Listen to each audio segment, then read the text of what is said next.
मी एवढंच म्हणेन, प्रत्येक संकटाचं निरसन हे अभिदादा आहेत. कारण कुठलाही माणूस काम घेऊन गेला आहे आणि त्याचं काम झालं नाही असं कधीही झालेलं नाही. कारण माझंच उदाहरण सांगतो, आमच्यासमोर वादळी वारं सुटलेलं आणि झाड पडले एका टपरीवर आणि ती बाई खूप गरीब आहे आणि आम्ही म्हटलं आता काय करायचं, तर ती सहजच म्हटली मी अभिदादाकडे जाते की आणि करून. ते आम्हाला पण आश्चर्य वाटलं, अभिदादा एवढा मोठा म्हणजे खोका करून देणार काय. तर खरंच तिला चांगला, त्याच्यापेक्षाही चांगला करून दिला. म्हणजे एवढं त्यांचं काम चांगलं आहे.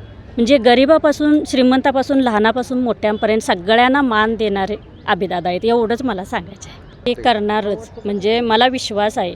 कारण सत्ता नसताना ते एवढे करतात, म्हटलं सत्ता आल्यावर ते करणारे हे विश्वास आहे, म्हणून तर आम्ही एवढे जमलो आहे. हे विश्वासानंच जमलो. म्हणजे आम्ही कसलीही अपेक्षा केलेली नाही, तरी त्यांच्या प्रेमापोटी म्हणजे रोज प्रचारला येणे हे आम्ही सगळ्यांनी केलेलं आहे. ही खात्री आहे म्हणूनच.